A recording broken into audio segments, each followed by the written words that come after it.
আসসালামু আলাইকুম ওরহমতুল্লাহ। আমার দর্শক মণ্ডলী, আমি আপনাদের সম্মুখে মুফতি ইউসুফ বিন ইকবালের আরও একটি চমৎকার শিক্ষণীয় বক্তব্য নিয়ে উপস্থিত হয়েছি। আপনারা শুনুন, শুনলে উপকৃত হবেন। আর ভিডিওটি ভালো লাগলে অন্যের কাছে শেয়ার করে ছড়িয়ে দেবেন যাতে তারাও উপকৃত হয়। এবারে আপনারা মুফতি ইউসুফ বিন ইকবালের কণ্ঠে সেই বক্তব্যটি শুনুন। আল্লামা শামসুদ্দিন মুহাম্মদ ইবনে আহমদ উসমান আদ-দাহাবির কিতাবের নাম সিয়ারু আ'লামিন নুবালার ৩য় খণ্ড ১৩ নম্বর পৃষ্ঠায় নিয়ে আসছেন হযরত উমর আবু উবাইদা ইবনুল জাররাহ রাদিয়াল্লাহু আনহুর রাষ্ট্র পরিচালনা দেখার জন্য শামে গেছে। আন্না উমর ইবনুল খাত্তাব কদিমা শাম দেশে উনি নামার পরে অবতরণ করার পর ফাতালাক্কাহুল উমারা ওয়াল উযামা, শামের বড় বড় নেতারা এসে উমরের সাথে সাক্ষাৎ করে। হযরত উমর বলেন, আমি যে তোমাদের কাছে গভর্নর বানায়া পাঠাইলাম, আমার ভাই আবু উবাইদা ইবনুল জাররাহ কোথায়? এরা বলে, এখনই আসবে, আপনার সংবাদ আমরা দিয়েছি। কথাটা বলতে না বলতে আবু উবাইদা আসছে। চিন্তা করেন, শামের গভর্নর সবচাইতে অর্থনৈতিকভাবে যেই সময় ওই এলাকাটা সবচেয়ে বেশি দামি ছিল, সেই শামের প্রেসিডেন্ট হযরত আবু উবাইদা ইবনুল জাররাহ রাদিয়াল্লাহু আনহু তিনি আসছেন। হযরত ওমর বলেন, ওগো আবু উবাইদা, আমি আপনার সাথে আপনার ঘরে যেতে চাই, একটু তদারকি করতে চাই আপনার জিন্দেগি কেমন কাটতেছে। আবু উবাইদা ইবনুল জাররাহ ওমরকে হাতে ধরে ধরে নিয়ে গেছেন। হযরত ওমর বলেন, আশ্চর্য আশ্চর্য, আমি যখন আবু উবাইদার ঘরের ভিতরে প্রবেশ করেছি, লা আরা ইল্লা লুবদান, তার ঘরের ভিতরে ঢুইকা দেখি জীর্ণ শীর্ণ ভাঙ্গা একটা ঘর। ওই ঘরের মধ্যে ঘোড়ার একটা চাবুক আর একটা গদি ছাড়া আর কিচ্ছু নাই। অথচ একটা শাম দেশের গভর্নর ঘরে ঘুমানোর মতো খাটটাও তার নাই। হযরত ওমর বলেন, আবু উবাইদা আইনা মাতাউক, বড় বড় সোফা কোথায়? বড় বড় গাড়ি, দামি দামি গাড়ি কোথায়? তুমি ও আনতা আমির, তুমি হচ্ছ শামের গভর্নর, আপনার তো দামি কিচ্ছু দেখি না। উমর বলেন, পেটে খিদা লেগেছে, আমার জন্য খাবার নিয়ে আসে। উমর এই কথাটা বলার সাথে সাথে আবু উবাইদা ইবনুল জাররাহ রাদিয়াল্লাহু আনহু ঘর থেকে ৩টা রুটির ছোট ছোট টুকরা নিয়ে আসছে। ৩টা ছোট ছোট রুটির টুকরা। ফাবাকা উমর, একজন রাষ্ট্রনায়কের ছোট ছোট রুটির টুকরা দেখে উমর চোখের পানি ছেড়ে কেঁদে দিছে। হযরত ওমর বলে, আপনি একজন প্রেসিডেন্ট শামের, এই বুঝে আপনার খাবার? আপনি তো ইচ্ছে করলে রাষ্ট্রের টাকা দিয়ে ভালো খাবারও খেতে পারতেন। হযরত আবু উবাইদা ইবনুল জাররাহ কয়, ওমর, এই যে ৩টা রুটির টুকরা দেখতেছেন, এটা আমার আগামীকাল পর্যন্ত চলবে। কি বুঝাইলাম? সাহাবারাও ছিল আমানতদার। এজন্যই তো আল্লাহর রাসূল বলেন, প্রত্যেক উম্মতের একজন আমানতদার আছে। আমার উম্মতের আমানতদার হচ্ছে আবু উবাইদা ইবনুল জাররাহ। এই ছিল আমানতদার। ভয়ে ভয়ে আবার না জানি রাষ্ট্রের টাকা আমার পকেটের ভিতরে ঢুকে যায়, এই ভয়ে রুটির টুকরা চাবিয়ে চাবিয়ে খেয়েছে। কখনো উন্নত মানের খাবার চিনি খায় নাই।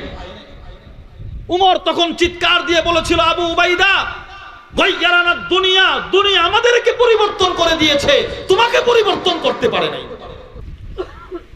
আল্লামা শামসুদ্দিন মুহাম্মদ ইবনে আহমদ উসমান আদ-দাহাবির কিতাব সিয়ারু আ'লামিন নুবালার ২য় খণ্ড ১৪ নম্বর পৃষ্ঠা, ওই পৃষ্ঠার মধ্যে নিয়ে এসেছেন নবীজির একজন সাহাবী ছিলেন, নাম হচ্ছে আব্দুল্লাহ ইবনে হুযাফা রাদিয়াল্লাহু আনহু। সাধারণ সাহাবীর নাম হচ্ছে আব্দুল্লাহ। কি নাম বলেন? আব্দুল্লাহ। হযরত ওমরের জামানায় ওয়াজ্জাহা উমর জাইশান ইলার রুম, আব্দুল্লাহ ইবনে ওমর সহ ৩০০ সাহাবাদের জামাত দিয়ে, তাবিঈদের জামাত দিয়ে রোম সম্রাটের দিকে পাঠাইছেন, যাও তাবলীগ করো, তাবলীগ দাওয়াত দাও। হযরত আব্দুল্লাহ ইবনে হুযাফা ৩০০ সাহাবাদের জামাত নিয়ে গেলেন, মুসলমানের জামাত নিয়ে গেলেন। ফাসারু আব্দুল্লাহ ইবনে হুযাফা, রোম সম্রাটের গোয়েন্দা বাহিনী আব্দুল্লাহ ইবনে হুযাফাকে গ্রেফতার করে জেলখানায় বন্দী করে ফেলল।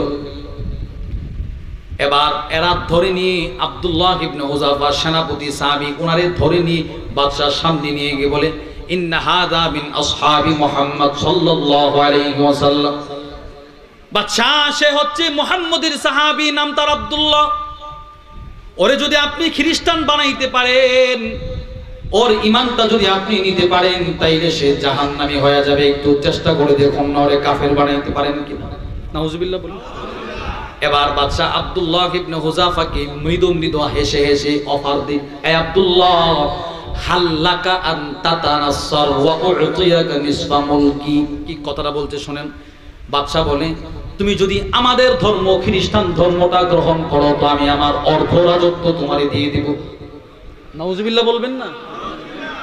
তুমি যদি ইসলাম ছেড়ে দাও, ঈমান ছেড়ে দাও, তো আমি আমার রোম সম্রাটের অর্ধেক রাজত্ব তোমাকে দিয়ে দেব। উনি কি জবাবটা দিয়েছে শুনেন। আব্দুল্লাহ ইবনে হুযাফা উনি বলে, আচ্ছা অর্ধেক রাজত্ব দিবে? বলে হ্যাঁ।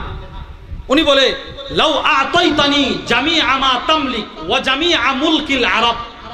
এই তুমি যদি তোমার গোটা রাজত্ব আমাকে দিয়ে দাও, শুধুই মাত্র তোমার গোটা রাজত্ব না, তোমার রাজত্বের সাথে যদি তুমি গোটা আরবের রাজত্ব আমাকে দিয়ে দাও, মা রাজাতু আন দীনি মুহাম্মদ সাল্লাল্লাহু আলাইহি ওয়াসাল্লাম তরফাত আইন, এক সেকেন্ডের জন্য আমি আমার ঈমান বিক্রি করতে পারবো না। চিন্তা করেন কত বড় আমানতদার ছিল ঈমানের। এবার বাদশা জল্লাদকে বলে, ওরে তীর মারো, তীর তীর, আঘাত করো, আঘাত। আঘাত না করলে সে তার ঈমান বিক্রি করবে না। বাদশার আদেশে ওনাকে শুলিতে চড়ানো হয়েছে। তীরন্দাজ বাহিনী ওনাকে দূর থেকে তীর মারতেছে, তীর। ওয়া হুয়া ইয়াবা আলাইহিন নাসরানিয়্যা, তিনি এক পায়ে দাঁড়ানো যে না আমি ঈমান ছাড়বো না। চিন্তা করেন, উনি ঈমান ছাড়বে না না না। বাদশা এবার চিন্তা করলো, বুঝেছি ও তীরের ভয়ে ঈমান ছাড়বে না। সবচাইতে কষ্টদায়ক মৃত্যু হচ্ছে আগুনে পোড়ায় মারা। এই ওয়াদা বিকিদরিন, বড় ডেক নিয়ে আসো, ডেক। ফাসাব্বা ফিহা মাআন, ওই ডেকের মধ্যে লিটারের লিটার পানি ঢেলে দিয়েছে, নিচে আগুন জ্বালিয়ে দিয়েছে। হাত্তা তারাকাত, আগুন প্রজ্বলিত হতে হতে পানিগুলো টকবক টকবক করতেছে। ওয়াদা বিআসিরাইনি মিনাল মুসলিমিন, বন্দী 300 মুসলমান থেকে 2 জনকে টাইনা শেষরায় আনা হয়েছে। 2 জনের একজনকে ধাক্কা দিয়ে গরম পানিতে ফেলে দেওয়া হয়েছে। মুহূর্তের ভিতরে গোশতগুলো নিচে চলে গেছে, হাড়গুলো খড়খুটার মতো উপরে ভেসে উঠছে। বাদশা আব্দুল্লাহ ইবনে হুযাফাকে বলে, কি ফালাবো নাকি ঈমান ছাড়বি? তখনও তিনি দাঁড়ায় বলে, আমি ঈমান ছাড়বো না। চিন্তা করেন ঈমানে পাওয়ার কি, কত বড় আমানতদার ছিল। কিন্তু আশ্চর্য আশ্চর্য, কিছুক্ষণ পরে তাকায় দেখে ফাবাকা আব্দুল্লাহ ইবনে হুযাফা কাঁদতেছে। ফাকিল আলিল মালিক, বাদশাকে বলা হলো, বাদশা কাম হয়ে গেছে, আব্দুল্লাহ চোখের পানি ছেড়ে ছেড়ে কাঁদে, আপনার কাজ হয়ে গেছে। আব্দুল্লাহ ইবনে হুযাফার ক্রন্দন দেখে বাদশা বলে, কাঁদিস না, তুই যদি এখনো বলস তো তোরে মারবো না, আমার রাজত্ব তোকে দিয়ে দিব, বল ঈমান ছাড়বি কিনা? আব্দুল্লাহ ইবনে হুযাফা বলে, না না, তো কাঁদোস কেন? মা আবকাত, কোন জিনিস তোরে কাঁদাচ্ছে রে আব্দুল্লাহ? এবার কথাটা শুনেন আব্দুল্লাহ ইবনে হুযাফা কি জবাবটা দিছে। আব্দুল্লাহ ইবনে হুযাফা বলে, বাদশাহিয়া নাফসুন ওয়াহিদা, আল্লাহ তাআলা আমাকে শুধুই মাত্র একটা জান দিছে, একটা জান।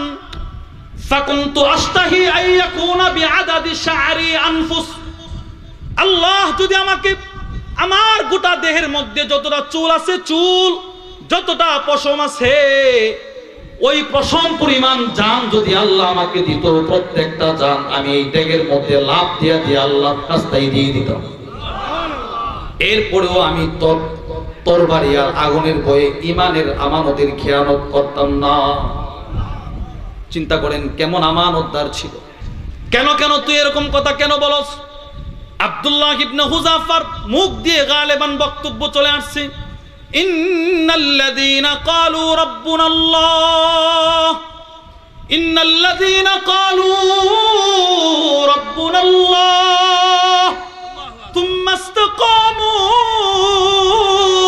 তাতানাজ্জালু আলাইহিমুল মালায়েকা, তাতানাজ্জালু আলাইহিমুল মালায়েকা আল্লা তাখাফু ওয়া লা তাহজানু ওয়া আবশিরু বিল জান্নাহ আল্লাতী কুনতুম তুআদুন।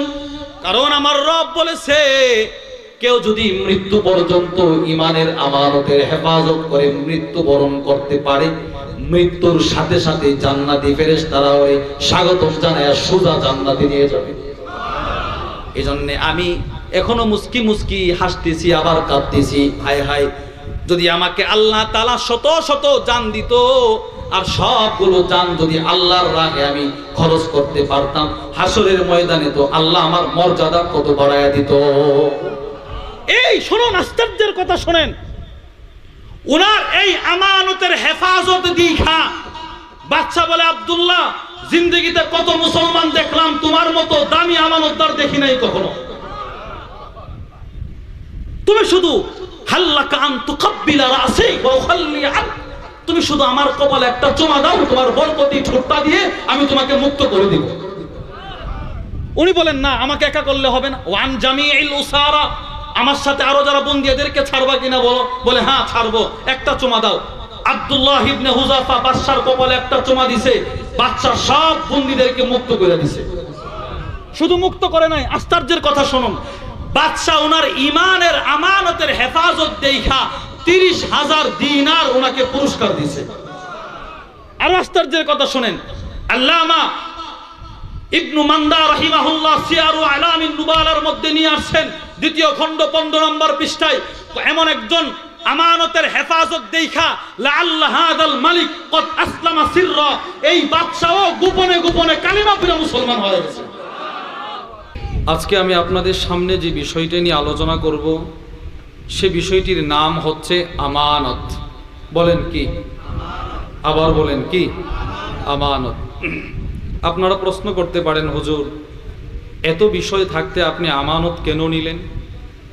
এর জবাব হচ্ছে, জগৎ বিখ্যাত আলেম আল্লামা সৈয়দ মোহাম্মদ রশিদ রেজা রাহিমাহুল্লাহ তার বিখ্যাত তাফসীরের কিতাবের নাম তাফসীরুল মানারের 5ম খণ্ড 176 নম্বর পৃষ্ঠায় নিয়ে আসছেন। তিনি বলেন, আল্লাহ তাআলা পৃথিবীতে যতটা মানুষ সৃষ্টি করেছেন, প্রত্যেকটা মানুষকে আল্লাহ তাআলা জন্মগতভাবে আমানতদার বানায়া দুনিয়াতে পাঠাইছেন।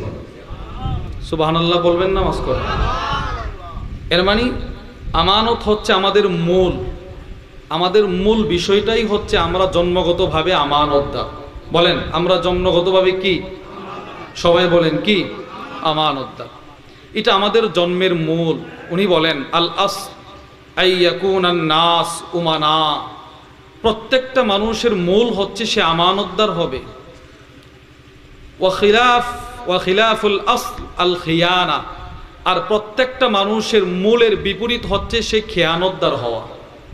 আজকে পৃথিবীর বিধর্মীদের কথা বাদিয়ে দিলাম, মুসলমান আজকে যে আমানতদার হওয়ার কথা ছিল, দিন দিন মুসলমান সেই আমানতের গুন্ডি থেকে দূরে সরে যাচ্ছে। এজন্য আজকে মুসলমানের চতুর্মুখী আযাব আর নির্যাতনের স্টিম রোলার। আমরা যেন আমাদের সেই মূলটা স্মরণ করতে পারি, আবার যেন আমরা সেই আমানতদার হতে পারি, এই বিষয়টা মাথায় রেখে আপনাদের সামনে আয়াতে কারিমা তিলাওয়াত করা। দেখুন, এই বিষয়টা আমাদের বুঝতে হলে কয়েকটা বিষয় আমাদের জানতে হবে। 1, আমানত কাকে বলে, কি? 2, আমানতের কি গুরুত্ব? 3, আমানত কত প্রকার? এই মোটামুটি কয়েকটা বিষয় জানতে পারলে, বুঝতে পারলেই আমরা আমাদের মূল বিষয়টা নিজেদের ভিতরে আনা সহজ হবে। 1 নাম্বার, আমানত কাকে বলে? জগৎ বিখ্যাত আলেম আল্লামা আব্দুর রউফ আল মানাভি রহিমাহুল্লাহ তার বিখ্যাত হাদিসের সরা কিতাব, 6 খণ্ডের কিতাবের নাম ফাইদুল কাদির শরহুল জামিউস সগীর মিন আহাদিসিল বাশীর ওয়ান নাযীরের 1ম খণ্ড 288 নম্বর পৃষ্ঠায় বলেন, আমানত বলা হয় কুল্লু হাক্কিন লাজিমা আদাউহু ওয়া হিফযু, প্রত্যেক এমন হক, এমন পাওনা, এমন বিষয় যেগুলো সংরক্ষণ করা, হেফাজত করা, যার তার কাছে ফিরিয়ে দেওয়া প্রত্যেক মানুষের উপরে আবশ্যক, সেটা হচ্ছে আমানত। বিষয়টা আরো স্পষ্ট করে বর্ণনা করেছেন জগৎ বিখ্যাত আলেম আল্লামা আবুল বাকা আইয়ুব ইবনে মুসা আল হুসাইনি আল কাফাবি রাহিমাহুল্লাহ তার বিখ্যাত কিতাবের নাম আল কুল্লিয়াতের 176 নম্বর পৃষ্ঠায় বলেন, কুল্লু মাফতারাদাল্লাহু আলাল ইবাদ ফাহুয়া আমানাতুন। আল্লাহ বান্দার উপরে যেই সেক্টরে যা কিছু ফরজ করেছে ওই সেক্টরে সব কিছুই হচ্ছে আমানত। ইবাদতের ক্ষেত্রে নামাজ, এটা আল্লাহর পক্ষ থেকে আমানত। বলেন, ইবাদতের ক্ষেত্রে আল্লাহর পক্ষ থেকে নামাজ কি? আবার বলেন কি? রোজা কি? যাকাত দেওয়া কি? এবার ব্যবসার ক্ষেত্রে হালাল ব্যবসা করা, এটা আল্লাহর পক্ষ থেকে আমানত। সুবহানাল্লাহ বলেন না? হালাল ব্যবসা করা কি? এটা বলেন আমানত। কাউকে ধোঁকা না দেওয়া, এটাও একটা আমানত। তো যত কিছু আল্লাহ ফরজ করেছেন সবগুলাকেই আমানত বলে। দুইটা বিষয় জানলাম। এবার এই আমানতের গুরুত্ব কি? পৃথিবীতে প্রত্যেকটা কাজের গুরুত্ব জানা প্রয়োজন। গুরুত্ব জানলে পরে ওই কাজটা করা, ওই সিফত ভেতরে আনার একটা আগ্রহ জন্মায়। আমানতের গুরুত্ব কি? 7টা গুরুত্ব বলবো, খেয়াল করে শুনবেন। 1 নাম্বার, আমানতের সম্পর্ক সরাসরি ঈমানের সাথে। সুবহানাল্লাহ বলেন। বলেন তো আমানতের সম্পর্ক কিসের সাথে? সবাই বলেন, আমানতের সম্পর্ক কিসের সাথে? ঈমানের সাথে। রাসূল বলেন, যার আমানত নাই তার যেন ঈমান নাই। নাউজুবিল্লাহ বলবেন না? যার আমানত নাই তার কি নাই? ঈমান নাই। আল্লামা জালালউদ্দিন আস-সুয়ুতির বিখ্যাত হাদিসের কিতাবের নাম আল জামিউস সগীর মিন আহাদিসিল বাশীর ওয়ান নাযীর, 9704 নম্বর হাদিস। আগে হাদিসটা পড়ে শোনেন, কিতাবটা কেমন এটা একটু শোনেন আগে। উনি কিতাব লিখছেন, কিতাবের নাম আল জামিউস সগীর মিন আহাদিসিল বাশীর ওয়ান নাযীর। আশ্চর্য একটা কিতাব। অর্থাৎ নবীজির যত হাদিস, আলিফ কায়দার মধ্যে 29টা অক্ষর আছে না, আলিফ বা তা আছে। আলিফ দিয়ে নবীর মুখে যত হাদিস শুরু হয়েছে সব হাদিস তিনি তার কিতাবের মধ্যে নিয়ে আসছে। বা দিয়ে যত হাদিস নবীর পাওয়া যায় সবগুলো হাদিস উনি ওনার কিতাবে নিয়ে আসছে। তা দিয়ে নবীর যত হাদিস শুরু সবগুলা খুঁজে উনি কিতাবে নিয়ে আসছে।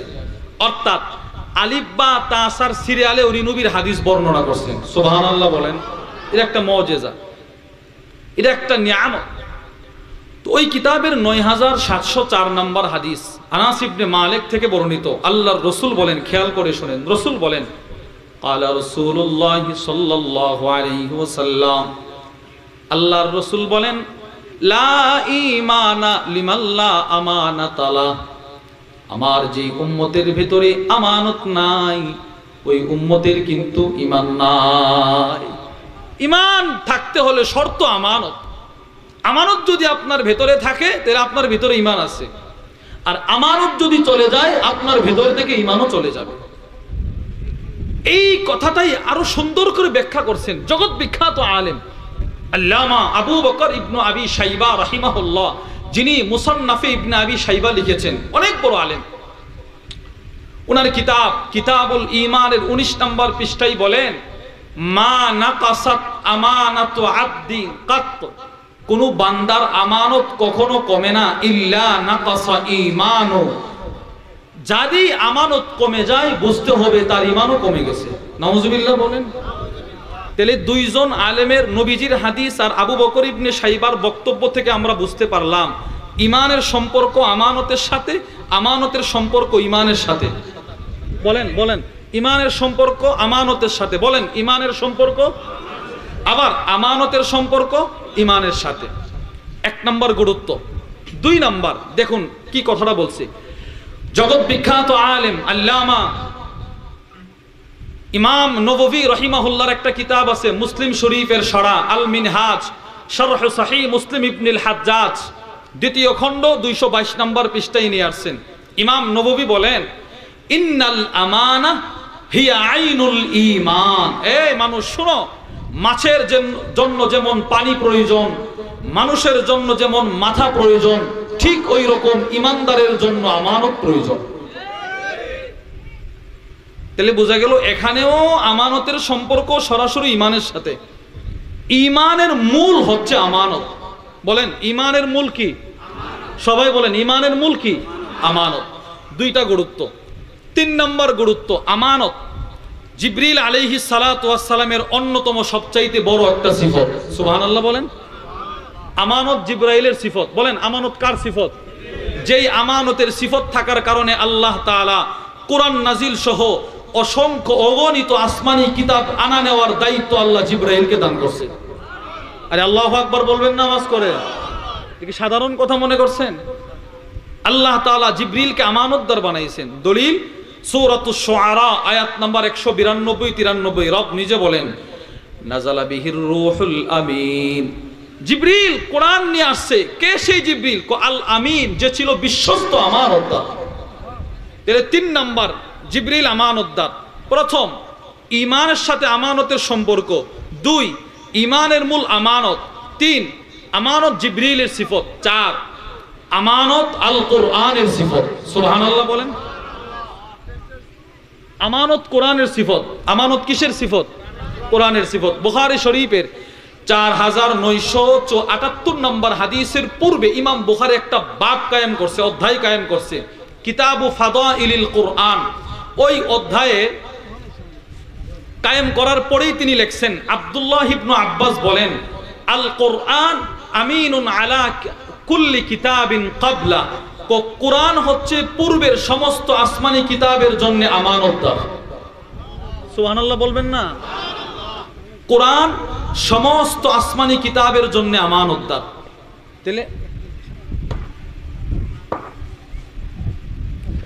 তাহলে আমরা যেই কথাটা বুঝলাম, 1, আমানতের গুরুত্ব সাথে ঈমানের গুরুত্ব। 2, ঈমানের মূল আমানত। 3, আমানত জিবরাইলের সিফত। 4, আমানত কোরআনের সিফত। 5, আল্লাহ তাআলা পৃথিবীতে যত রাসূল পাঠিয়েছেন সমস্ত নবীদেরকে আল্লাহ তাআলা আমানতের গুণ দিয়ে পাঠিয়েছেন। আরে সুবহানাল্লাহ বলেন না আওয়াজ করে? যত রাসূল পাঠাইছেন সকলকে আল্লাহ এই সিফতটা দিয়েছে। যেমন সূরাতুল আরাফের আয়াত নাম্বার 67-68 পয়গম্বর হুদ আলাইহিস সালাতু ওয়াস সালাম বলেন, লাইসা বি সাফাহাতুন ওয়ালাকিন্নী রাসূলুম মির রাব্বিল আলামিন। আমার সম্প্রদায় শোনো শোনো, আমি কিন্তু সাধারণ কোন রাসূল নই। ইন্নী উবাল্লিগুকুম রিসালাতি রাব্বি ওয়া আনা লাকুম নাসিহুন আমিন। আমি আমার রবের পক্ষ থেকে রবের রিসালাত তোমাদের কাছে পৌঁছাচ্ছি। আমি তোমাদের কল্যাণকামী আমিন। আমি তোমাদের জন্য একজন বিশ্বস্ত আমানতদার নবী। উনি নিজে বলতেছেন, আমি তোমাদের জন্য আমানতদার নবী। এই আয়াতের ব্যাখ্যা করতে গিয়ে জগৎ বিখ্যাত আলেম তাফসীর ইবনে কাসির, আল্লামা ইবনে কাসির রাহিমাহুল্লাহ, ওনার কিতাব তাফসীর ইবনে কাসিরের মধ্যে বলেন, হাদিহিস সিফাত আল্লাতী ইয়াত্তাসিফু বিহার রাসূল আল বালাগা ওয়ান নুসহ ওয়াল আমানা। পৃথিবীতে আল্লাহ যত রাসূল পাঠিয়েছেন সব রাসূলকে আল্লাহ 3টা বৈশিষ্ট্য দিয়া পাঠাইছেন। এর মধ্যে 1 নাম্বার হচ্ছে বালাগা, বিশুদ্ধ ভাষী, সাহিত্যপূর্ণ কথা। 2 নাম্বার ওয়ান নুসহ, কল্যাণকামিতা, অপরের কল্যাণের আশা করা। 3 ওয়াল আমানা, আমানতদারিতা। 3টা সিফত সব রাসূলকে আল্লাহ দুনিয়াতে দিয়ে পাঠিয়েছেন। যেমন সূরাতুশ শুআরার আয়াত নাম্বার 107 পয়গম্বর নূহ আলাইহিস সালাতু ওয়াস সালাম নিজে বলেন, ইন্নী লাকুম রাসূলুন আমিন। এ আমার সম্প্রদায় শোনো, আমি কিন্তু তোমাদের জন্য একজন বিশ্বস্ত আমানতদার নবী। রাসূল নিজে তার জাতিকে বলছেন, আমি আমানতদার। 2 নাম্বার পয়গম্বর হুদ আলাইহিস সালাম সূরাতুশ শুআরা 125 নম্বর আয়াতে তিনি বলেন, ইন্নী লাকুম রাসূলুন আমিন। আমিও কিন্তু তোমাদের জন্য একজন আমানতদার নবী। পয়গম্বর সালেহ আলাইহিস সালাম তিনিও বলেন সূরাতুশ শুআরা 143 নম্বর আয়াত, ইন্নী লাকুম রাসূলুন আমিন। আমিও কিন্তু তোমাদের জন্য একজন আমানতদার। সূরাতুশ শুআরার 162 নম্বর আয়াত পয়গম্বর লূত আলাইহিস সালাম বলেন, ইন্নী লাকুম রাসূলুন আমিন। আমিও কিন্তু তোমাদের জন্য একজন আমানতদার নবী। সূরাতুশ শুআরা 178 নম্বর আয়াত পয়গম্বর শুআইব বলেন, আমিও কিন্তু ইন্নী লাকুম রাসূলুন আমিন, তোমাদের জন্য আমানতদার নবী। সূরাতুদ দুখান আয়াত নাম্বার 18 পয়গম্বর মূসাও বলেন, ইন্নী লাকুম রাসূলুন আমিন, আমিও কিন্তু তোমাদের জন্য একজন আমানতদার নবী। সব রাসূল দুনিয়াতে আইসা উম্মতকে দাওয়াত দেওয়ার আগে বলছে, তোমাদেরকে ধোঁকা দিব না, তোমাদের মাল আত্মসাৎ করব না, এই ব্যাপারে নিশ্চিত থাকতে পারো আমি তোমাদের জন্য একজন আমানতদার নবী। আল্লাহু আকবার বলেন। ঠিক ওইরকম যখন নবীরা দেখছে আমানতের খেয়ানত হওয়ার সম্ভাবনা খুব বেশি, তখন নবীরা আগে বাইরা বলছে, এই দায়িত্ব আমি করব, কারণ আমি হচ্ছে আমানতদার। আরে সুবহানাল্লাহ বলেন না। যেমন ইউসুফ আলাইহিস সালাতু ওয়াস সালাম, উনিও বলছে ইন্নী হাফিজুন আলিম, আমি কিন্তু তোমাদের মধ্যে সবচাইতে বেশি সংরক্ষণকারী, আমানতদার। এজন্য আমাদের দেশের যারা একটু ভালো পজিশনে চলে আসে, সব নেতা নয়, কিছু নেতা আছে নেতৃত্ব পাওয়ার পরে সে আমানতের হেফাজত করবে দূরের কথা, দিন যত যায় ততই তার খিয়ানতের পাল্লা ভারী হয়। আর পয়গম্বর ইউসুফ রাষ্ট্রনায়ক হওয়ার পরে জিন্দেগি কাটাইছেন আমানতের ভয়ে, কখনো রাত্রে দিনে পেট ভরে কখনো খাবার খায় নাই। আরে আল্লাহু আকবার বলেন না আওয়াজ করে। কখনো খাবার খায় নাই পেট ভরে। কেন? আমি পেট ভরে খাবার খাবো, আমার রাষ্ট্রে কত মানুষ অনাহারে আছে। হাসরের ময়দানে যদি রব আমাকে গ্রেফতার করে বলে, কি জগতের নেতা বানিয়েছিলাম, তোমার দেশের প্রজারা জনগণ পেটের খিদায় মরে আর তুমি পেট ভরে ভরে খাও, তখন আমি রবের দরবারে কি জবাব দিব? আল্লামা সাইয়্যিদ ইবনে হুসাইন আল আফফানি রাহিমাহুল্লাহর কিতাবের নাম সালাহুল উম্মাহ ফি উলুবিল হিম্মা, 12 নম্বর খণ্ড 341 নম্বর পৃষ্ঠায় নিয়ে আসেন, ওয়া কানা ইউসুফ আলাইহিস সালাম লা ইয়াশবা। পয়গম্বর ইউসুফ আলাইহিস সালাতু ওয়াস সালাম কখনো তিনি রাষ্ট্রনায়ক হওয়ার পরে পেট ভরে খাবার খায় নাই। অথচ ওহু আলা খাজাইনিল আরদ, তিনি মিশরের অর্থমন্ত্রী, যার কাছে রাষ্ট্রীয় কোষাগারের চাবি, এরপরেও তিনি কখনো পেট ভরে খাবার খায় নাই। লাম্মা সুইলা আন যালিক, ওনাকে প্রশ্ন করা হলো, ওগো পয়গম্বর, রাষ্ট্রনায়ক হওয়ার পরেও আপনি কেন পেটের খিদা নিয়া রাতে ঘুমান? পেটের খিদে নিয়ে আবার কেন ঘুম থেকে জাগ্রত হন? কেন এই কষ্টটা আপনি করেন? ইচ্ছে করলেই তো পেটটা ভরে আপনি খাবার গ্রহণ করতে পারেন।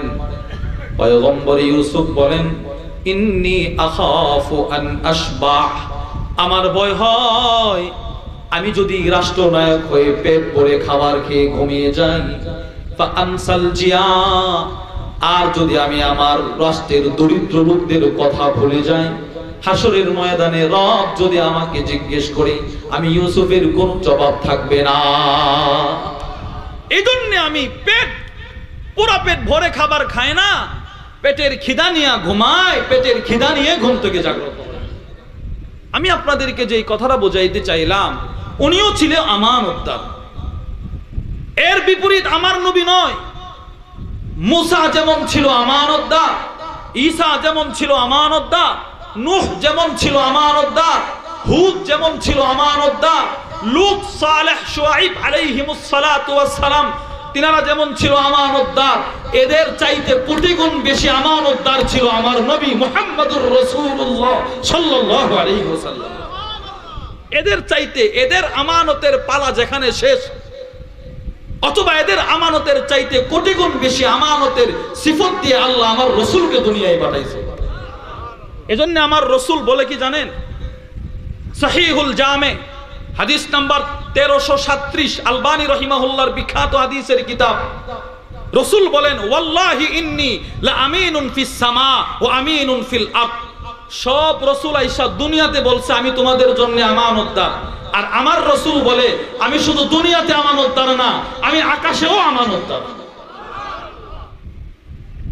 শুধু আমি দুনিয়াতে না, আমি যেমন দুনিয়াতেও আমানতদার, ঠিক তেমন আকাশেও আমি রাসূল আমানতদার।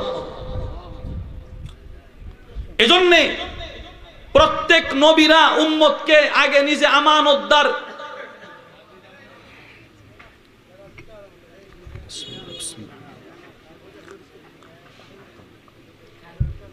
প্রত্যেক নবীরা আগে নিজেকে আমানতদার বলে জাতির সামনে নিজেকে প্রকাশ করছে, তারপরে দাওয়াত দিছে। আর আশ্চর্যের কথা হচ্ছে, এই কথাটা খেয়াল করে শুনুন, আশ্চর্যের কথা হচ্ছে আমার রসুল নিজেকে আমানতদার বলার আগেই মক্কার কাফেররা পর্যন্ত বলে উঠেছে মুহাম্মদ আমানতদার। আল্লাহু আকবার আওয়াজ করে বলেন, আরো জোরে করে বলেন। বুঝেন নাই? কত বড় দামি কথা না? সব রসুলকে আমি একটু আপনাদেরকে বললাম না, এরা আয়েশা বলছে ইন্নী লাকুম রাসূলুন আমিন, এই আমি আমানতদার। শুআয়ব আলাইহিস সালাম বলে আমি আমানতদার, মুসা আলাইহিস সালাম বলে আমি আমানতদার। আর আমার রসুলের বলার প্রয়োজন হয় নাই, কাফেররা বলে আপনি আমানতদার। জগৎ বিখ্যাত আলেম আল্লামা ইউসুফ ইবনে ইসমাঈল আন-নাবহানী রাহিমাহুল্লাহর কিতাবের নাম ওয়াসাইলুল উসুল ইলা শামাইলির রাসূল, দামি একটা কিতাব। ওই কিতাবের 227 নম্বর পৃষ্ঠায় লিখছেন সব নবীরা দুনিয়াতে আয়েশা নিজেকে আমানতদার বলে আগে পরিচয় করাইছে, কিন্তু আমার রাসূল আয়েশা এই পরিচয় করাইবার দরকার পড়ে নাই। আমার রসুল দুনিয়াতে আয়েশা এটা বলার আগে আগে কাফেররা বলে আসলে আপনি আমানতদার। এর একটা দৃষ্টান্ত তিনি পেশ করছেন। তিনি বলেন মক্কার কুরাইশ গোত্রের লোকেরা আল্লাহর ঘর কাবা নির্মাণ করেছে। কাবা ঘর নির্মাণ করার পর ইখতালাফু ফি মান ইয়াদাউল হাজারাল আসওয়াদ, এবার কাবা ঘরে হজরে আসওয়াদ পাথরটা কে রাখবে, এটা দামি কাজ, এটা যে রাখতে পারবে তার গোত্রের লোকদের সম্মান আলাদা। এজন্য এই পাথরটা কে রাখবে এই নিয়ে ঝগড়া শুরু হয়ে গেছে। ইনদামাখতালাফু ইনদা বিনাইল কাবা, মক্কার কাফেররা কুরাইশ গোত্রের লোকেরা কাবা ঘর নির্মাণ করেছে, এবার পাথর কে রাখবে এদের মধ্যে তর্ক বিতর্ক চলছে।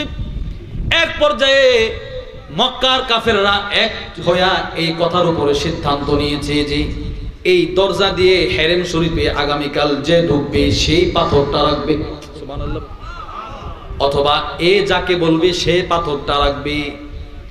পরের দিন যখন সবাই আয়েশা এখানে বসে আছে, হঠাৎ করে তাকায় দেখে আল্লাহর রাসূল সেই দরজা দিয়ে ঢুকতেছে। মক্কার কুরাইশ গোত্রের লোকেরা বলে হাদা মুহাম্মাদুল আমিন, এই হচ্ছে বিশ্বস্ত আমানতদার নবী, এই হচ্ছে বিশ্বস্ত মুহাম্মদ সাল্লাল্লাহু আলাইহি ওয়াসাল্লাম। মুহাম্মদ যদি পাথরটা কাবা ঘরে রাখে তাহলে আমরা কেউ তার বিরোধিতা করতে পারি না, কারণ কদ রাদিনা বি, আমরা তো দিলে পানি তাকে বিশ্বাস করি। কাফেররা পর্যন্ত বলে আমার নবী আমানতদার।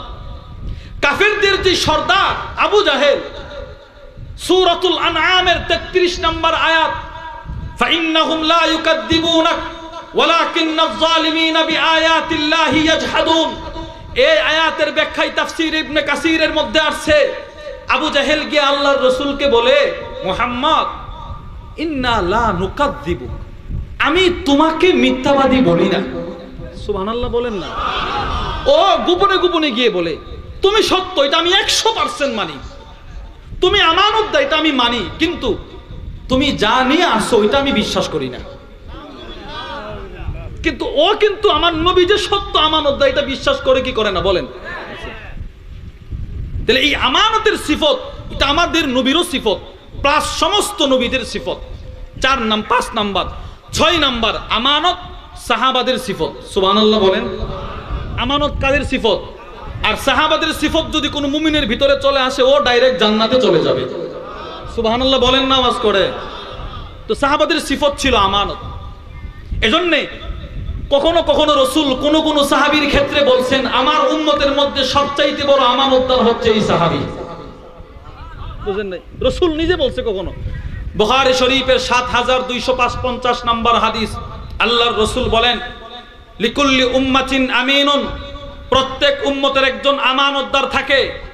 ও আমিনু হাদিহিল উম্মাহ আবু উবাইদা ইবনুল জাররাহ, আর আমার উম্মতের সবচাইতে বড় আমানতদার হচ্ছে আমার সাহাবী আবু উবাইদা ইবনুল জাররাহ রাদিয়াল্লাহু আনহু। উনি কত বড় আমানতদার ছিলেন?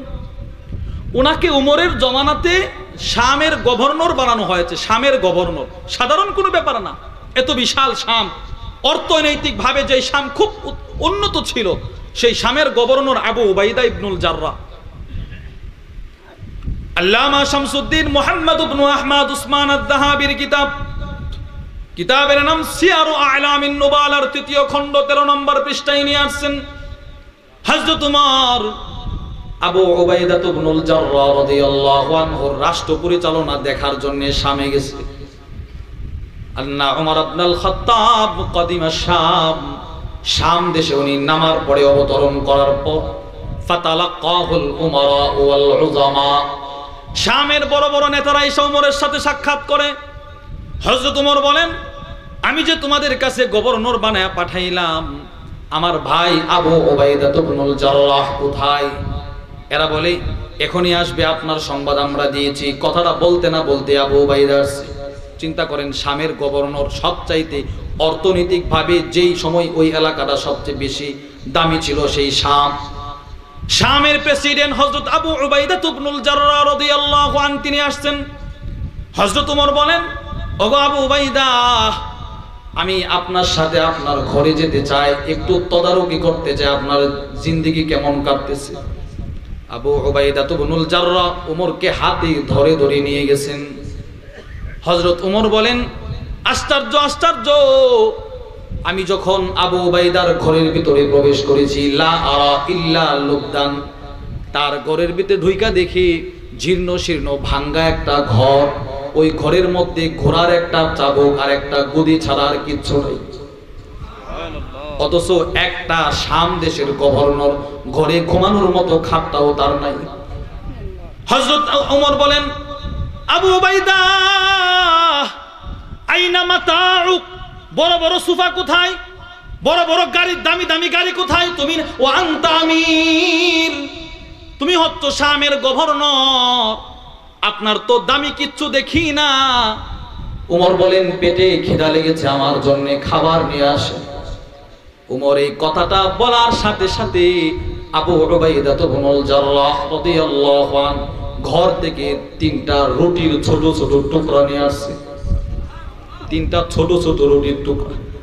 ফাবাকা উমর, একজন রাষ্ট্রনায়কের ছোট ছোট রুটির টুকরা দেখে উমর চোখের পানি ছেড়ে কেঁদে দিছে। হযরত উমর বলে, আপনি একজন প্রেসিডেন্ট শামের, এই বুঝে আপনার খাবার? আপনি তো ইচ্ছে করলে রাষ্ট্রের টাকা দিয়ে ভালো খাবারও খেতে পারতেন। হযরত আবু উবাইদা ইবনুল জাররাহ কয়, উমর, এই যে 3টা রুটির টুকরা দেখতেছেন, এটা আমার আগামীকাল পর্যন্ত চলবে। কি বুঝাইলাম? সাহাবারাও ছিল আমানতদার। এজন্যই তো আল্লাহর রাসূল বলেন, প্রত্যেক উম্মতের একজন আমানতদার আছে। আমার উম্মতের আমানতদার হচ্ছে আবু উবাইদা ইবনুল জাররাহ। এই ছিল আমানতদার। ভয়ে ভয়ে আবার না জানি রাষ্ট্রের টাকা আমার পকেটের ভিতরে ঢুকে যায়, এই ভয়ে রুটির টুকরা চাবিয়ে চাবিয়ে খেয়েছে, কখনো উন্নত মানের খাবার চিনি খায় নাই।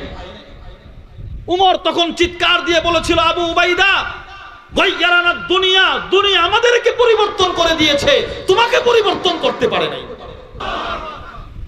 তাহলে 6 নাম্বার এই আমানত সাহাবাদের সিফত। 7 নাম্বার, যুগের যত বড় বড় বড় আলেম ছিলেন, সালফে সালেহিন যাদেরকে বলা হয়, আমাদের আকাবির যারা ছিল, এরা প্রত্যেকেই ছিল আমানতদার। সুবহানাল্লাহ বলেন। আশ্চর্য হবেন, আশ্চর্য হবেন। আমি যখন পড়ছি আমার চোখ উপরে উঠে গেছে। আরে আশ্চর্য, মানুষ কি এত বড় আমানতদার হতে পারে? একটা কলমের দাম আর কত হতে পারে বলেন তো?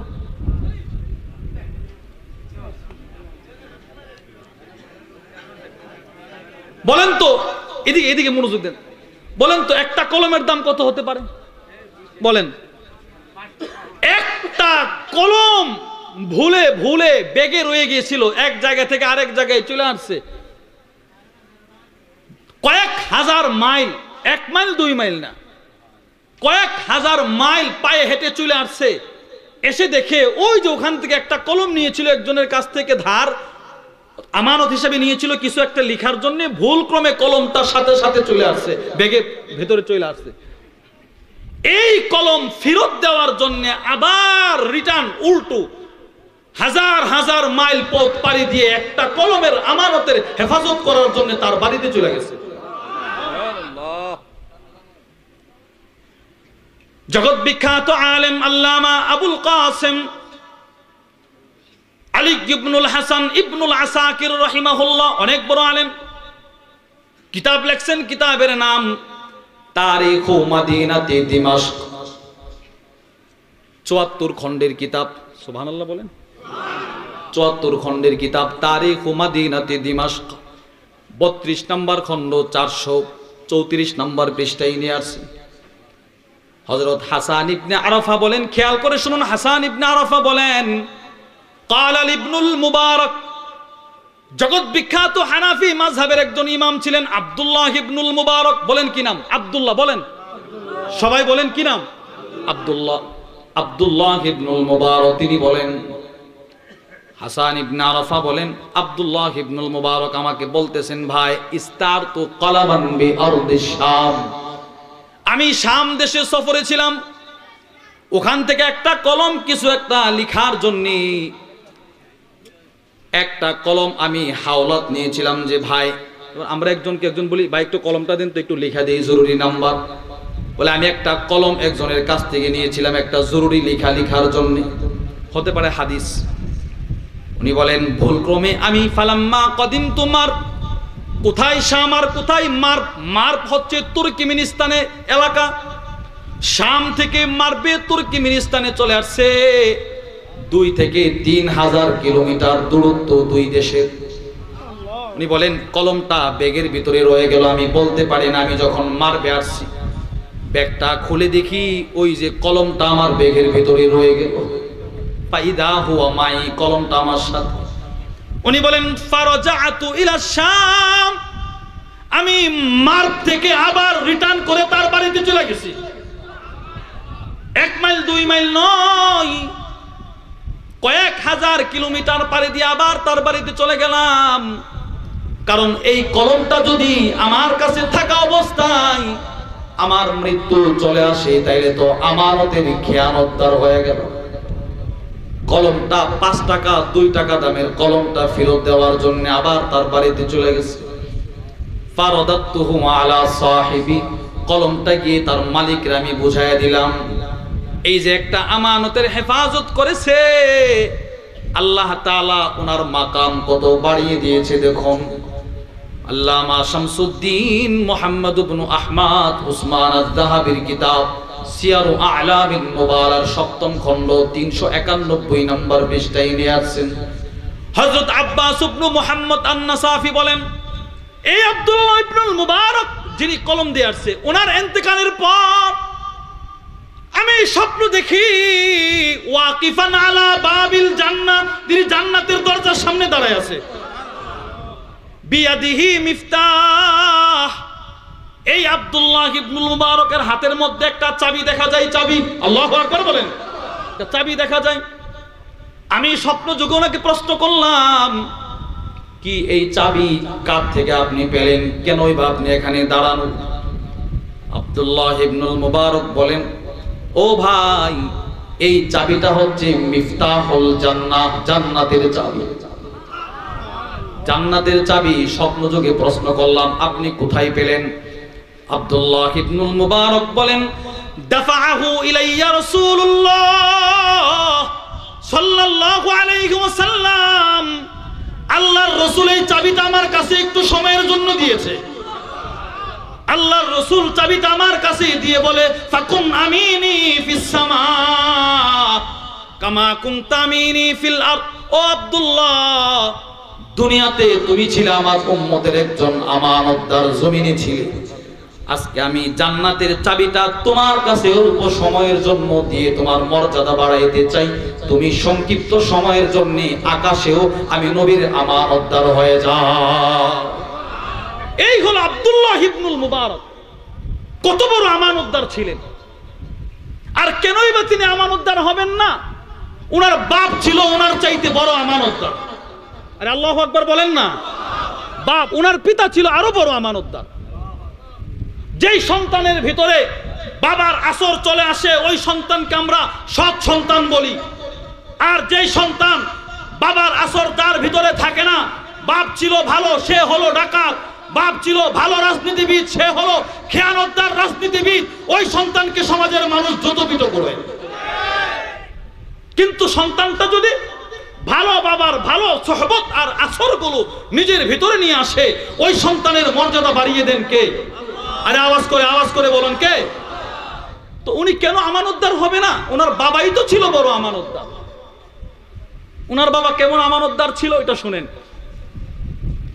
জগৎ বিখ্যাত আলেম শামসুদ্দিন আবুল আব্বাস ইবনু খাল্লিকান রাহিমাহুল্লাহর বিখ্যাত কিতাব, ইতিহাসের কিতাবের নাম ওয়াফায়াতুল আয়ান ওয়া আনবা ওয়া আবনাইজ জামান, 3 নম্বর খণ্ড 32 নম্বর পৃষ্ঠায় নিয়ে আসছেন। আব্দুল্লাহ ইবনুল মুবারক নিজেই নিজের পিতার ঘটনা বর্ণনা করেন। আব্দুল্লাহ ইবনুল মুবারক বলেন, কান আবি ইয়ামালু ফি বুস্তানিন লিমাওলা। খেয়াল করে শুনুন, আব্দুল্লাহ ইবনুল মুবারক বলেন, আমার পিতা ছিল একজন কৃতদাস, গোলাম ছিল, গোলাম। আমার পিতা তার মুনিবের একটা আনারের বাগান, হরেক রকম ফল ফলাদির বাগানের মধ্যে কাজ করত। ওয়া আকামা ফিহি জামানান তাবিলা। আমার পিতা তার মুনিবের বাগানে দীর্ঘদিন ধরে চাকরি করতেছে। সুম্মা ইন্না মাওলাহু জাআহু ইয়াওমান। অনেক দিন পরে তার মুনিব নিজের বাগান পরিদর্শন করার জন্য বাগানের ভিতরে প্রবেশ করে বলে, এই গোলাম এদিকে আসো। আব্দুল্লাহ ইবনুল মুবারকের বাবার নাম ছিল মুবারক। হযরত মুবারক রাহিমাহুল্লাহকে ডাক দিয়ে বললেন, এদিকে আসো। হযরত মুবারক মুনিবের কাছে গেলেন। জি জাহাপনা। মুনিব বলেন, ইন্নী উরিদু আন আকুলা রুম্মানান হুলওয়া। এই গোলাম মুবারক, আমার মনটাই চাচ্ছে আমি একটা মিষ্টি আনার খাবো। মিষ্টি আনার? কি আনার? আনার চিনেন না? এই যে আনার, একটা মিষ্টি আনার খাবো। হযরত মুবারক ফামাদা ইলা বাদিস শাজার। খেয়াল করে শুনেন, হযরত মুবারক মানে আব্দুল্লাহর পিতা দৌড় দিলেন একটা গাছের দিকে। গাছ থেকে একটা আনার, উনি ওনার বুঝ মতো একটা আনার পেড়ে এনে বললেন, ফাক্কাসারাহু, ভেঙে দিলেন খাওয়ার জন্য। যেই মাত্র মুনিব আনারের দানাগুলো মুখের মধ্যে দিলেন, চেহারা পরিবর্তন, এর মানে আনারটা মিষ্টি পড়ে নাই। ধমক দিয়ে বললেন, বেয়াকুব কোথাকার, একটা মিষ্টি আনারের কথা বললাম, নিয়ে আসলি টক আনার। যাও যাও যাও, উতলুবিল হালওয়া, একটা মিষ্টি আনার নিয়ে আসো, যাও। আবার পাঠালেন। তিনি আবার গেলেন। ফামাদা ইলা শাজারাতিন উখরা, আরেকটা গাছ থেকে আনার নিয়ে আসলেন। এবার আনার নিয়ে এসে ফাকাসারাহু, আনারটা ভেঙে মুনিবকে দিয়ে বলে, এবার খান। এবারও মুনিব আনারের দানাগুলো মুখের ভিতরে দিয়ে ফাওয়াজাদাহু আইদান হামিদা, এই আনারগুলোকেও টক পেলেন। এবার একটা ধমক দিয়ে বলে, এতদিন পর্যন্ত তুই আমার গাছে, আমার গাছ গাছালি পরিচ্ছন্ন করো, আমার বাগানে থাকো, কোন আনারটা মিষ্টি কোন আনারটা টক তুমি এখনো বুঝতে পারো নাই, বেয়াকুব কোথাকার, গর্দভ কোথাকার। উনি বলেন, না না না, আমি জানি না, আসলে আমি এখনো পর্যন্ত জানতে পারি না। উনি বলেন, কাইফা যালিক, কেন তুমি জানতে পারো না? আব্দুল্লাহর পিতা বলেন, মা আকালতু মিনহু শাইআ, বছরের পর বছর আপনার বাগানে কাজ করি, ঠিক আছে, কিন্তু আজও পর্যন্ত একটা আনার খেয়ে দেখি নাই। আরে কেন তুই খাস নাই? লিমা লাম তাকুল, কেন খাস নাই? উনি বলেন, মুনিব হেলি আন্নাকা মা আদিনতালি, আপনার সাথে আমার চুক্তি হয়েছে আপনার বাগানের পাহারাদারি করা, কিন্তু খাবারের কথা তো আপনি বলেন নাই। এই জন্য আমি দীর্ঘদিন চাকরি করার পরেও আনারের রস মুখে দেই নাই। মুনিব কথাটা জাস্টিফাই করলেন, যাচাই বাছাই করলেন সত্য কিনা। ফাওয়াজাদা কাওলাহু হাক্কা, তার কথা সত্য বাস্তবায়িত হলো। মুনিব বলেন, এটাই তো সাধারণ কোনো মানুষ নয়, ওর কপালে তো আমানতের ছাপ আছে। মুনিবের একমাত্র একটা মেয়ে ছিল, জাওয়াজাহুবনাতাহু, তার এই একমাত্র মেয়েটাকে গোলামের কাছে বিবাহ দিয়ে দেয়। এই ঘর থেকেই আব্দুল্লাহ ইবনুল মুবারকের জন্ম হয়েছে। তো বাপ ছিল আমানতদার, ছেলেও আমানতদার। তো আমি আপনাদেরকে সংক্ষেপে যে কথাটা বুঝাইতে চাইলাম, 7টা পয়েন্ট বললাম আমানতের গুরুত্ব বুঝাইতে গিয়ে। 1 নাম্বার, আমানতের সম্পর্ক ঈমানের সাথে। বলেন, বলেন আমানতের সম্পর্ক কিসের সাথে? আবার বলেন কিসের সাথে? 2, আমানত ঈমানের মূল। বলেন আমানত ঈমানের। বলেন পানি ছাড়া যেমন মাছ বাঁচে না, বলেন ঠিক ওই রকম ঈমানদার আমানত ছাড়া থাকতে পারে না। ঈমানদার আমানত ছাড়া। 3, আমানত জিবরিলের সিফত। 4, আমানত কোরআনের সিফত। 5, আমানত সমস্ত নবীদের সিফত। 6, আমানত সাহাবাদের সিফত। 7, আমানত সলফে সালেহিনদের সিফত। এটা গুরুত্ব বললাম। এবার এই আমানত কত প্রকার? জগৎ বিখ্যাত আলেম আল্লামা মুহাম্মদ ইবনে সালেহ আল উসাইমিন রাহিমাহুল্লাহ তার বিখ্যাত কিতাব শারহ রিয়াদুস সালিহিনের 2য় খণ্ড 463 নম্বর পৃষ্ঠায় বলেন আমানতের মূল ভিত্তি হচ্ছে 2টা জিনিসের উপর। বলেন কয়টা জিনিস? আবার বলেন 2টা। 1, আল আমানা ফি হুকুকিল্লাহ। 1 হচ্ছে আল্লাহর হকের আমানত। ওয়াল আমানা ফি হুকুকিন নাস। 2য় হচ্ছে মানুষের হকের আমানত। বলেন তো 1 নম্বর কার আমানত? বলেন আবার বলেন কার? 2 নম্বর মানুষের আমানত। কার আমানত?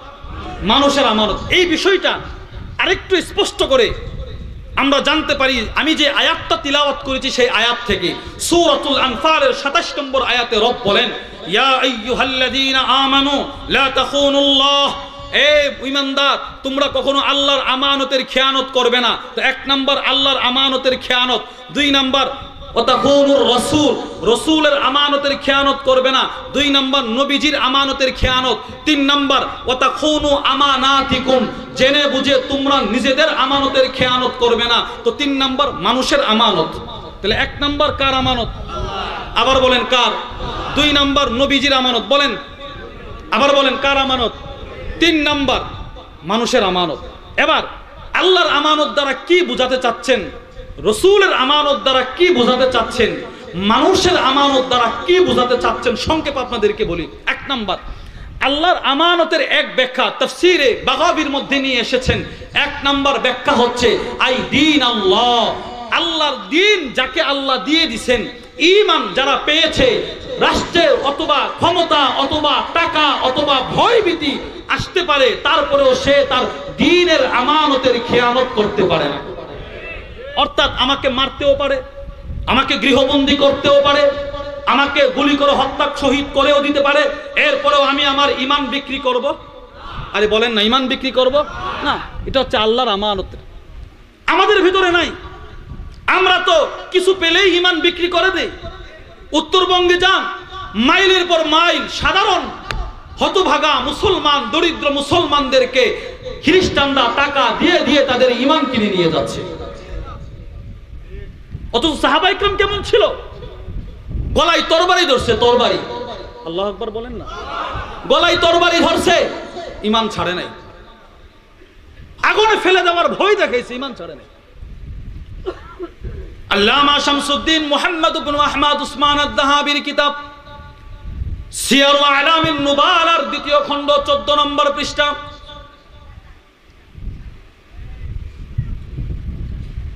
ওই পৃষ্ঠার মধ্যে নিয়ে এসেছেন নবীজির একজন সাহাবী ছিলেন, নাম হচ্ছে আব্দুল্লাহ ইবনে হুযাফা রাদিয়াল্লাহু আনহু। সাধারণ সাহাবীর নাম হচ্ছে আব্দুল্লাহ। কি নাম বলেন? আব্দুল্লাহ। হযরত ওমরের জামানায় ওয়াজ্জাহা উমর জাইশান ইলার রুম, আব্দুল্লাহ ইবনে ওমর সহ 300 সাহাবাদের জামাত দিয়ে, তাবিঈদের জামাত দিয়ে রোম সম্রাটের দিকে পাঠাইছেন, যাও তাবলীগ করো, তাবলীগ দাওয়াত দাও। হযরত আব্দুল্লাহ ইবনে হুযাফা 300 সাহাবাদের জামাত নিয়ে গেলেন, মুসলমানের জামাত নিয়ে গেলেন। ফাসারু আব্দুল্লাহ ইবনে হুযাফা, রোম সম্রাটের গোয়েন্দা বাহিনী আব্দুল্লাহ ইবনে হুযাফাকে গ্রেফতার করে জেলখানায় বন্দী করে ফেলল। এবার এরা ধরে নিয়ে আব্দুল্লাহ ইবনে হুযাফা সেনাপতি সাহাবী, উনারে ধরে নিয়ে বাদশার সামনে নিয়ে গিয়ে বলে ইন্না হাযা মিন আসহাবি মুহাম্মদ সাল্লাল্লাহু আলাইহি ওয়াসাল্লাম। বাদশা, সে হচ্ছে মুহাম্মদের সাহাবী, নাম তার আব্দুল্লাহ। ওরে যদি আপনি খ্রিস্টান বানাইতে পারেন, ওর ঈমানটা যদি আপনি নিতে পারেন, তাইলে সে জাহান্নামী হয়ে যাবে। একটু চেষ্টা করে দেখুন না ওরে কাফের বানাইতে পারেন কিনা। নাউজুবিল্লাহ বলুন। এবার বাদশা আব্দুল্লাহ ইবনে হুযাফাকে মৃদু মৃদু হেসে হেসে অফার দিন, এ আব্দুল্লাহ, হাল্লাকা আন তাতানাসসার ওয়া উ'তিয়াকা নিসফা মুলকি। কি কথাটা বলতে শুনেন। বাদশা বলে, তুমি যদি আমাদের ধর্ম খ্রিস্টান ধর্মটা গ্রহণ করো তো আমি আমার অর্ধ রাজত্ব তোমারে দিয়ে দেব। নাউজুবিল্লাহ বলবেন না? তুমি যদি ইসলাম ছেড়ে দাও, ঈমান ছেড়ে দাও, তো আমি আমার রোম সম্রাটের অর্ধেক রাজত্ব তোমাকে দিয়ে দেব। উনি কি জবাবটা দিয়েছে শুনেন। আব্দুল্লাহ ইবনে হুযাফা উনি বলে, আচ্ছা অর্ধেক রাজত্ব দিবে? বলে হ্যাঁ। উনি বলে, লাউ আতাইতানি জামিআ মা তামলিক ওয়া জামিআ মুলকিল আরব। এই তুমি যদি তোমার গোটা রাজত্ব আমাকে দিয়ে দাও, শুধুই মাত্র তোমার গোটা রাজত্ব না, তোমার রাজত্বের সাথে যদি তুমি গোটা আরবের রাজত্ব আমাকে দিয়ে দাও, মা রাজাতু আন দীনি মুহাম্মদ সাল্লাল্লাহু আলাইহি ওয়াসাল্লাম তারফাত আইন, এক সেকেন্ডের জন্য আমি আমার ঈমান বিক্রি করতে পারবো না। চিন্তা করেন কত বড় আমানতদার ছিল ঈমানের। এবার বাদশা জল্লাদকে বলে, ওরে তীর মারো, তীর তীর, আঘাত করো, আঘাত। আঘাত না করলে সে তার ঈমান বিক্রি করবে না। বাদশার আদেশে ওনাকে শুলিতে চড়ানো হয়েছে। তীরন্দাজ বাহিনী ওনাকে দূর থেকে তীর মারতেছে, তীর। ওয়া হুয়া ইয়াবা আলাইহিন নাসরানিয়্যা, তিনি এক পায়ে দাঁড়ানো যে না আমি ঈমান ছাড়ব না। চিন্তা করেন, উনি ঈমান ছাড়বেন না, না না। বাদশা এবার চিন্তা করলো, বুঝেছি ও তীরের ভয়ে ঈমান ছাড়বে না। সবচাইতে কষ্টদায়ক মৃত্যু হচ্ছে আগুনে পোড়ায় মারা। এই ওয়াদা বিকিদরিন, বড় ডেক নিয়ে আসো, ডেক। ফাসাব্বা ফিহা মাআন, ওই ডেকের মধ্যে লিটারের লিটার পানি ঢেলে দিয়েছে, নিচে আগুন জ্বালিয়ে দিয়েছে। হাত্তা তারাকাত, আগুন প্রজ্বলিত হতে হতে পানিগুলো টকবক টকবক করতেছে। ওয়াদা বিআসিরাইনি মিনাল মুসলিমিন, বন্দী 300 মুসলমান থেকে 2 জনকে টাইনা শেষরায় আনা হয়েছে। 2 জনের একজনকে ধাক্কা দিয়ে গরম পানিতে ফেলে দেওয়া হয়েছে। মুহূর্তের ভিতরে গোশতগুলো নিচে চলে গেছে, হাড়গুলো খড়খুটার মতো উপরে ভেসে উঠছে। বাদশা আব্দুল্লাহ ইবনে হুযাফাকে বলে, কি ফালাবো নাকি ঈমান ছাড়বি? তখনও তিনি দাঁড়ায় বলে, আমি ঈমান ছাড়বো না। চিন্তা করেন ঈমানে পাওয়ার কি, কত বড় আমানতদার ছিল। কিন্তু আশ্চর্য আশ্চর্য, কিছুক্ষণ পরে তাকায় দেখে ফাবাকা আব্দুল্লাহ ইবনে হুযাফা কাঁদতেছে। ফাকিল আলিল মালিক, বাদশাকে বলা হলো, বাদশা কাম হয়ে গেছে, আব্দুল্লাহ চোখের পানি ছেড়ে ছেড়ে কাঁদে, আপনার কাজ হয়ে গেছে। আব্দুল্লাহ ইবনে হুযাফার ক্রন্দন দেখে বাদশা বলে, কাঁদিস না, তুই যদি এখনো বলস তো তোরে মারবো না, আমার রাজত্ব তোকে দিয়ে দিব, বল ঈমান ছাড়বি কিনা? আব্দুল্লাহ ইবনে হুযাফা বলে, না না, তো কাঁদোস কেন? মা আবকাত, কোন জিনিস তোরে কাঁদাচ্ছে রে আব্দুল্লাহ? এবার কথাটা শুনেন আব্দুল্লাহ ইবনে হুযাফা কি জবাবটা দিছে। আব্দুল্লাহ ইবনে হুযাফা বলে, বাদশাহিয়া নাফসুন ওয়াহিদা, আল্লাহ তাআলা আমাকে শুধুই মাত্র একটা জান দিছে, একটা জান। ফাকুনতু আশতাহি আইয়াকুনা বিআদাদি শা'রি আনফুস, আল্লাহ যদি আমাকে আমার গোটা দেহের মধ্যে যতটা চুল আছে, চুল যতটা পশম আছে, ওই পশম পরিমাণ জান যদি আল্লাহ আমাকে দিত, প্রত্যেকটা জান আমি এই ডেগের মধ্যে লাফ দিয়ে দিয়ে আল্লাহর রাস্তায় দিয়ে দিতাম।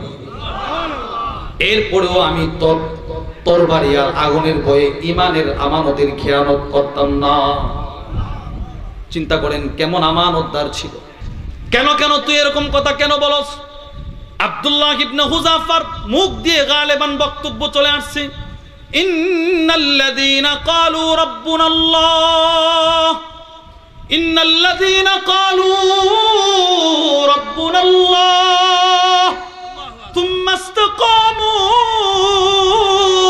তাতানাজ্জালু আলাইহিমুল মালায়েকা, তাতানাজ্জালু আলাইহিমুল মালায়েকা আল্লা তাখাফু ওয়া লা তাহজানু ওয়া আবশিরু বিল জান্নাহ আল্লাতী কুনতুম তুআদুন।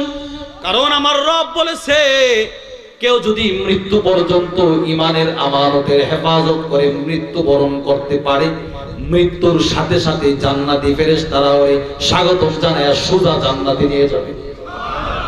এজন্য আমি এখনো মুস্কি মুস্কি হাসতেছি আবার কাঁদতেছি। হায় হায়, যদি আমাকে আল্লাহ তাআলা শত শত জান দিত, আর সবগুলো জান যদি আল্লাহর রাহে আমি খরচ করতে পারতাম, হাসরের ময়দানে তো আল্লাহ আমার মর্যাদা কত বাড়ায়া দিত।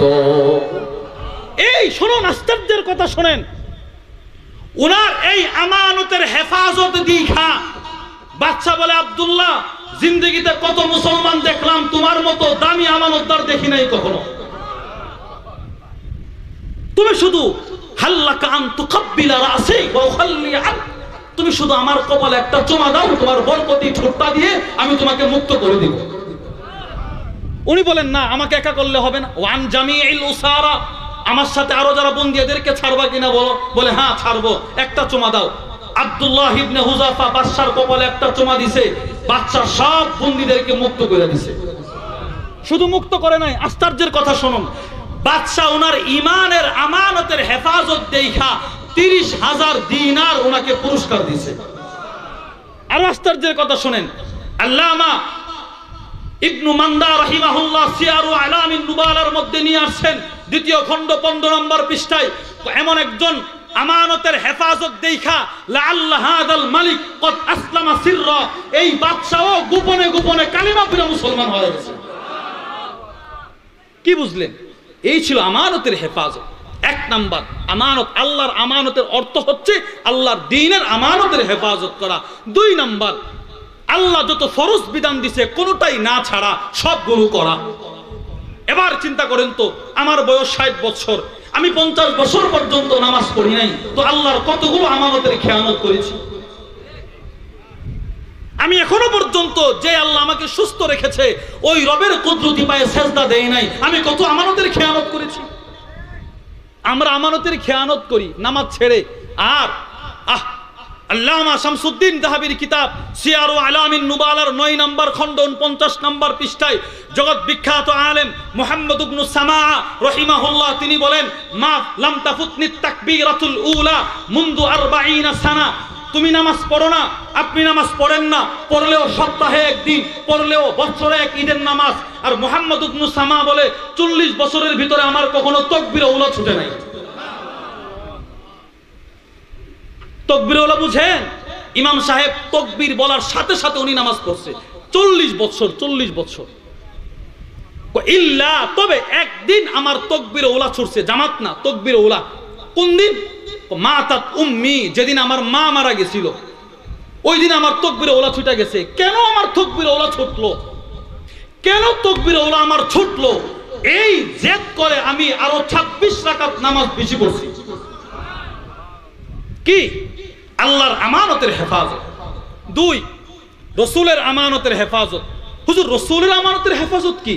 এর সর্বোত্তম ব্যাখ্যা হচ্ছে আই বিতারকি সুন্নতি, নবীর সুন্নত হেফাজত করা, সুন্নত না ছাড়া।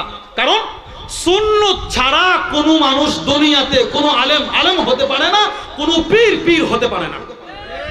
এখন তো পীরের অভাব নাই, অথচ লেকিন তার ভিতরে সুন্নত নাই। বলেন কি নাই? অথচ সে পীর হয়ে গেছে।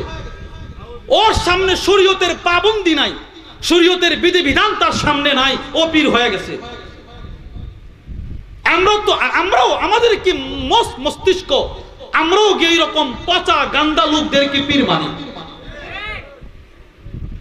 না না, পীর হতে হলে 1 নাম্বার তার শরীয়তের পাবন্দি থাকতে হবে, 2 নাম্বার এই পীরের সুন্নতের সর্বোত্তম আমল তার ভিতরে থাকতে হবে।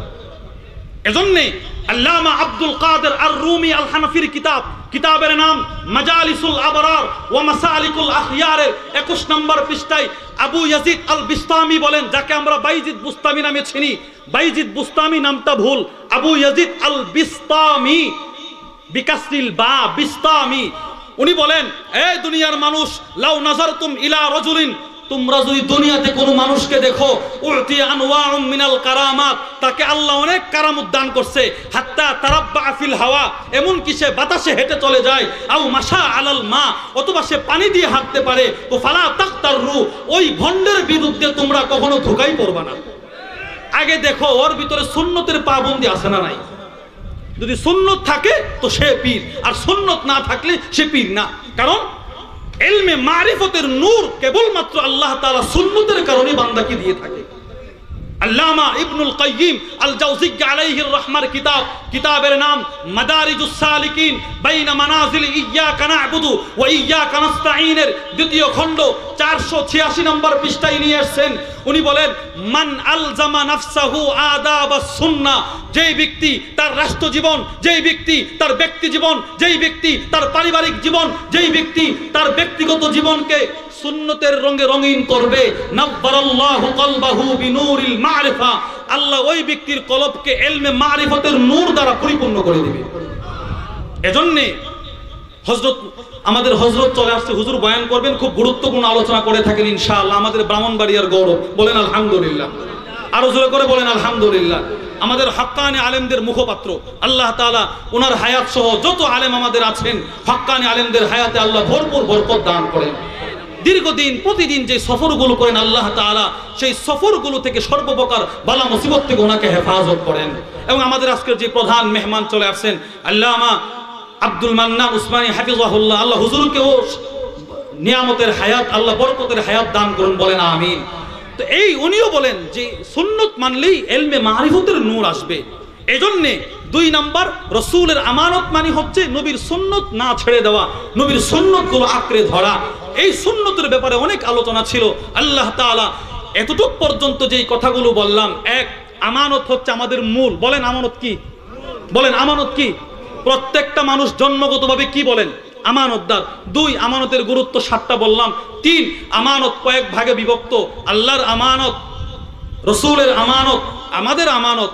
আমার ব্যবসা আমার কাছে আমানত, আমার সন্তান আমার কাছে আমানত, আমার দেশ আমার কাছে আমানত, আমার পাড়া আমার কাছে আমানত, আমার মাদ্রাসা আমার কাছে আমানত, আমার আলেম আমার কাছে আমানত, আমার ইমাম আমার কাছে আমানত, আমার মসজিদ আমার কাছে আমানত, আমার মুসল্লি ইমামের কাছে আমানত। এই সমস্ত আমানতের হেফাজত করে যদি আমরা দুনিয়া থেকে বিদায় নিতে পারি তো ইনশাআল্লাহ পরকালে আমানতদার সাথে আমাদের হাসর নাসর হবে। আল্লাহ আমাদের সকলকে সংক্ষেপে যেই কথাগুলো বললাম ওই কথাগুলোর উপর আউয়ালান আমাকে আমল করার তৌফিক দান করুন। যদি কথাগুলো সঠিক হয় তো এটা আল্লাহর পক্ষ থেকে, আর যদি কথা কোনো ভুল থাকে এটা আমার নিজের পক্ষ থেকে। ওয়া আখিরু দাওয়ানা আলহামদুলিল্লাহি রাব্বিল আলামিন। ওয়াসসালামু আলাইকুম ওয়া রাহমাতুল্লাহি ওয়া বারাকাতুহু।